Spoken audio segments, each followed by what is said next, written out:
देखिए, ये कहानी है फतुहा की।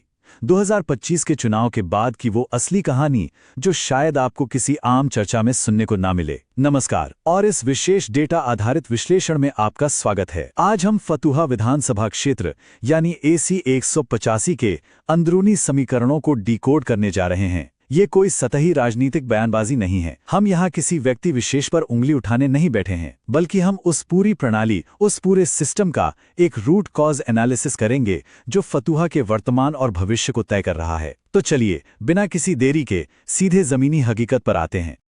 अब जरा इस कड़वी सच्चाई को समझिए। हमारे सामने दो बिल्कुल अलग तस्वीरें हैं।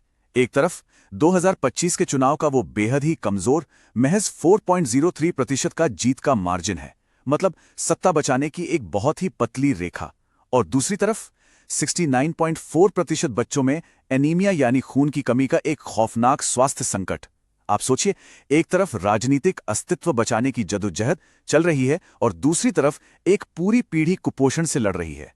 जब हम इन दोनों आंकड़ों को आमने सामने रखते हैं तो हमें समझ आता है कि हमारी प्राथमिकताएं असल में कहां होनी चाहिए। और इन आंकड़ों की जड़ें ना फतुहा की इसी मिट्टी में गहरी धसी हैं। फतुहा की एक अपनी दोहरी पहचान है।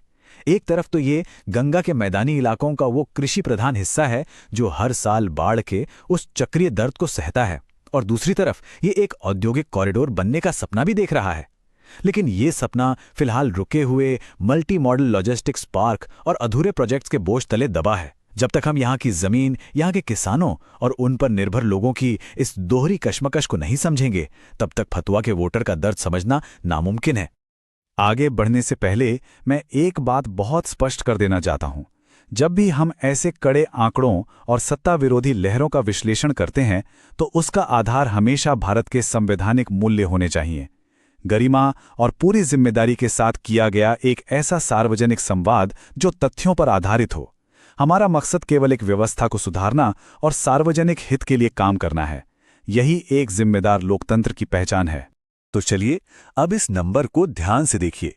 69.22%। 2025 में फतुहा के अंदर यही मतदान प्रतिशत था।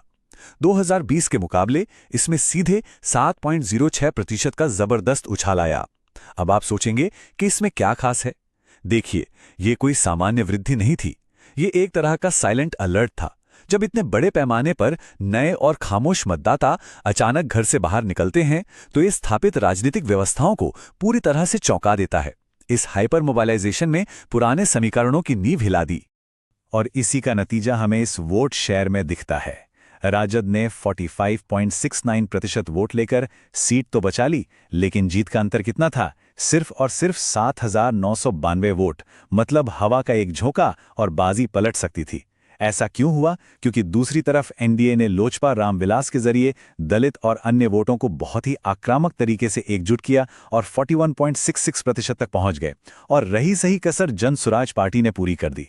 उन्होंने 4.34% वोट काटकर एक परफेक्ट स्पॉइलर का रोल निभाया, जिसने सीधे सत्ताधारी दल के युवा और न्यूट्रल वोटों में सेंध लगा दी।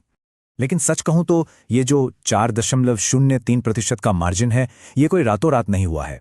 जरा इस ट्रेंड पर गौर कीजिए। 2015 में यही जीत का अंतर 19.90% का हुआ करता था, एक बहुत ही सुरक्षित और बड़ा मार्जिन। 2020 में यह सिकुड़कर 11.49% रह गया और अब 2025 में यह महज 4.03% पर आ गिरा है। ये लगातार हो रही गिरावट क्या दिखाती है? ये दिखाती है स्ट्रक्चरल फटीग, यानी व्यवस्था की वो थकान और आत्मसंतुष्टि, जहां आपने मान लिया कि वोटर तो कहीं नहीं जाएगा। ये किसी एक नेता की हार नहीं है, ये पुरानी वफादारियों पर आंख बंद करके भरोसा करने की हार है। यहां फतुहा के वोटर का एक बहुत ही कमाल का और बंटा हुआ व्यवहार देखने को मिलता है।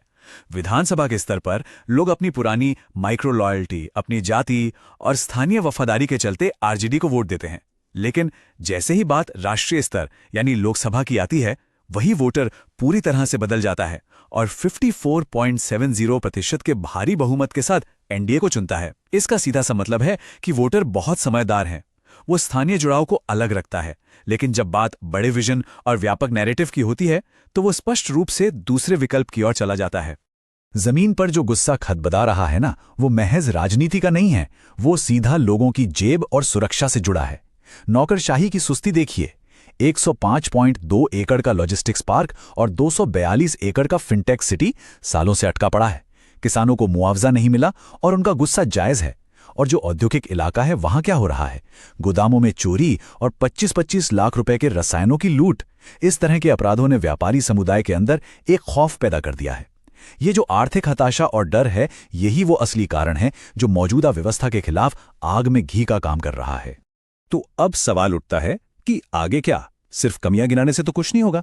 हमें एक गवर्नेंस ब्लूप्रिंट की जरूरत है। सबसे पहला और अहम कदम है एक शैडो ट्रांजिशन। मौजूदा नेतृत्व की उम्र को देखते हुए पृष्ठभूमि में एक नए, युवा और सक्रिय नेतृत्व को तैयार करना ही होगा। दूसरा, औद्योगिक संघों के साथ जो विश्वास टूट गया है उसे बैक चैनल बातचीत के जरिए दोबारा बनाना होगा। और तीसरा, जो जनसुराज पार्टी के ब्लॉक लेवल के नेता हैं उन्हें अपने साथ जोड़ने की रणनीति बनानी होगी ताकि वो आगे चलकर और नुकसान न करें। आइए यहां हम थोड़ा रुकते हैं और गति को धीमा करते हैं, क्योंकि ये आंकड़ा 69.4% ये महज एक नंबर नहीं है, ये एक बहुत बड़ी मानवीय त्रासदी है। NFHS5 के डेटा के मुताबिक फतुहा में लगभग 70% बच्चे अनीमिया के शिकार हैं और 36% कुपोषण के कारण अविकसित रह गए हैं। जरा सोचिए, क्या ये राजनीति से बहुत ऊपर की बात नहीं है? बिल्कुल है। हमें तत्काल एक नए हेल्थ पॉलिटिक्स नेक्सस की जरूरत है। राजनीति के केंद्र में स्वास्थ्य को लाना होगा। वार्ड स्तर पर मेडिकल कैंप्स लगाने होंगे, क्योंकि अगर भविष्य ही कुपोषित है तो आप किस चीज पर राज करेंगे? इस पूरी स्थिति को पलटने के लिए हमने एक 4 चरणीय रोडमैप तैयार किया है। फेज 1, सबसे पहले किसानों के रुके हुए जमीन के मुआवजे को सुलझाकर उनकी सहानुभूति वापस जीतनी होगी। फेज 2, हवाई वादों की जगह फतुहा की मिट्टी से जुड़ा एक हाइपर लोकल मैनिफेस्टो बनाना होगा। फेज 3, वोटर लिस्ट का बहुत ही बारीकी से रोल ऑडिट करना होगा ताकि जो हमारे प्रवासी मजदूर हैं उनकी आवाज चुनाव में शामिल हो सके। और फेज 4, चुनाव के दिन के लिए एक अभेद्य लॉजिस्टिक्स लॉकडाउन तैयार करना ताकि बूथ मैनेजमेंट में कोई चूक ना हो। लेकिन ध्यान रहे, इस डेटा ऑडिट और नई रणनीतियों के बीच एक नियम पत्थर की लकीर है। हम जो भी डेटा कलेक्शन या डिजिटल स्ट्रैटेजी अपनाएं वो भारत के DPDP यानी digital personal data protection framework के दायरे में होनी चाहिए। मतदाताओं की निजता का सम्मान करना और उनकी स्पष्ट सहमति लेना ये सिर्फ कोई कानूनी औपचारिकता नहीं है, ये आज के आधुनिक और जिम्मेदार चुनावी खुफिया तंत्र की सबसे बड़ी जरूरत है। बिना ट्रस्ट के आप कोई चुनाव नहीं जीत सकते। अब जरा 2030 के क्षितिज की ओर देखिए। गणित कभी झूठ नहीं बोलता।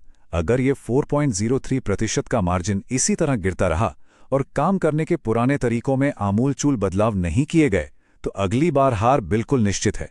कोई चमत्कार नहीं बचा पाएगा।